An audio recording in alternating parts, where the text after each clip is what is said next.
Donc,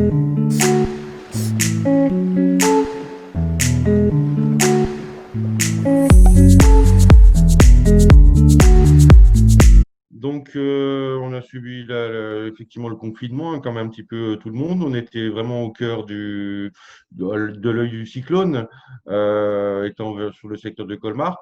La direction n'a pas pris la mesure de ce qui se passait tout de suite. On s'est inquiété, nous, par rapport aux effectifs qui étaient très nombreux au niveau de la production.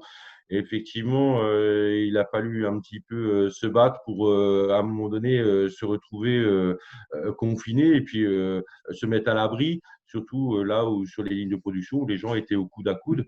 Donc ça a été vraiment la première étape. Une activité papier thermique qui était essentielle pour eux. Donc, ils ont essayé d'utiliser le pouvoir public et les mairies aussi, la mairie de Colmar et la mairie de Wettolsheim, à notre rencontre en disant, voilà, dans la presse, donc ils ont utilisé la mairie, la presse, le préfet, pour essayer de faire pression et redémarrer. Il fallait qu'ils tournent en 5x8, il fallait qu'on ait effectivement les mesures collectives de protection. Donc, l'entreprise a fait le forcing au niveau de la consultation. On dit, voilà, les délais de consultation, nous, on les raccourcit. Nous, on dit, moi, c'est pas possible. Il faut qu'à un moment donné, il y ait des discussions, il faut qu'on ait tout en place et c'est pas sur des promesses qu'on va aller vous donner l'autorisation ou qu'on va valider ces mesures-là. Donc, le 1er avril, ça est monté un petit peu en mayonnaise. On a dû saisir le TGI. On a saisi aussi la Direct pour effectivement un droit de retrait et un droit de retrait collectif. Le TGI pour une mise en danger d'autrui, c'est-à-dire pour mettre les choses dans la balance et pour faire pression contre la direction, pour qu'à un moment donné, ils mettent les choses en place telles qu'elles avaient été définies et pas sur uniquement des paroles, pas sur uniquement on reprend et puis on verra après. Et oui, comme tu m'as demandé, on a tenu des réunions via Skype tous les jours avec la direction. Et c'est très, très, très compliqué d'échanger par visio. Parce qu'en fait, la direction, elle se permet des choses qui ne se permettraient pas en face. Et j'ai quelques exemples comme ça. C'est-à-dire que, en fait, on pose des questions, on veut argumenter et débattre sur ce sujet. Si la direction, ça ne leur plaît pas, ils coupent les micros. Et ça, je trouve ça inadmissible. Et par visio aussi, je trouve qu'ils se permettent aussi des réflexions qu'ils ne feraient pas en face. En y disant qu'on n'a pas compris la question, que genre si on est bête, ce n'est pas de leur faute. Mais nous, on veut des réponses claires.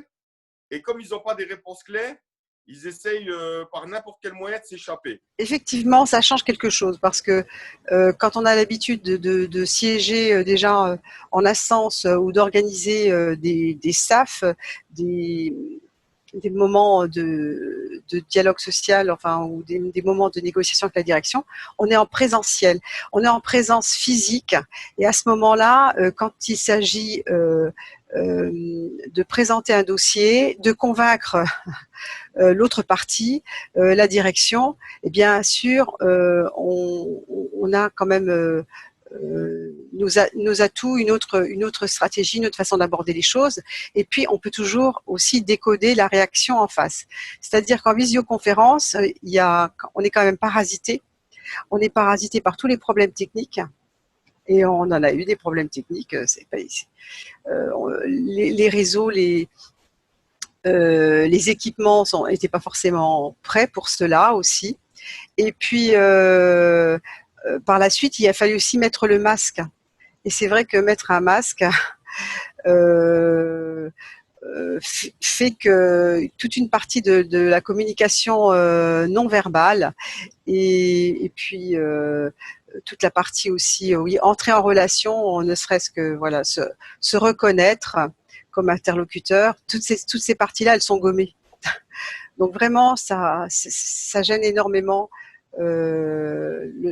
voilà, les débats. Ça gêne la forme gêne le fond, je dirais.